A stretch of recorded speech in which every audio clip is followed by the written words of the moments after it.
Making his way to the ring from England, weighing in at 225 pounds, Iron Man. Two of WWE's top stars ready to go here in one-on-one action. This is the match I've been waiting for, guys. Ever since it was announced, I've been looking forward to seeing these two clash.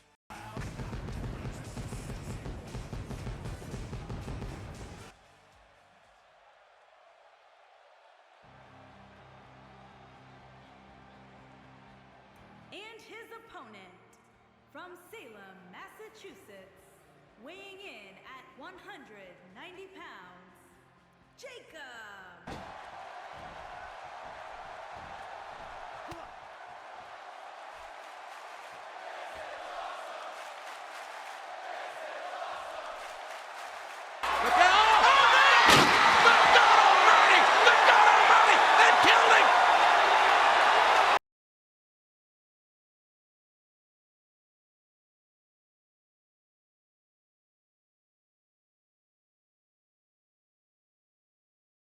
During Corey's examination at the Salem Village Meeting House on April 19th, Judge John Hathorne and Judge Jonathan Corwin repeatedly accused him of lying and even tied his hands to prevent him from practicing witchcraft in the courtroom.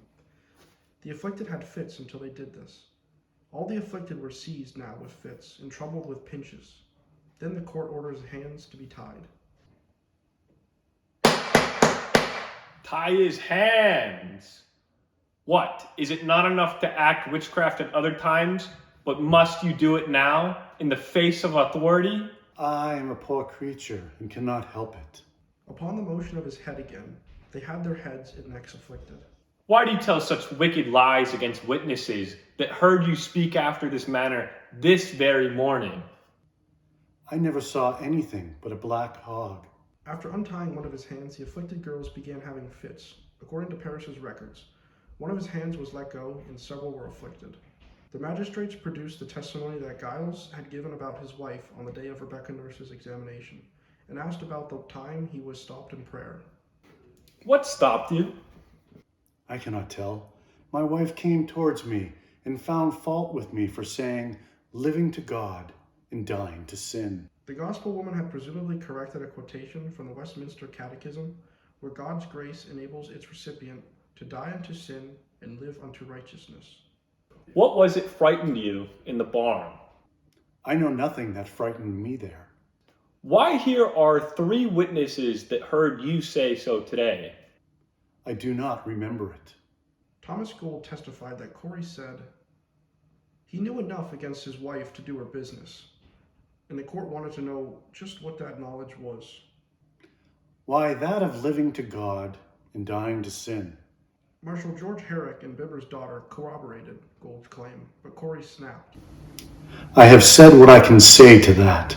What was that about your ox? Asked the court, referring to the deposition about the lame ox. I thought he was hipped. What ointment was that your wife had when she was seized? You said it was ointment she made by Major Gedney's direction. Corey denied this and said, It came from Goody Bibber.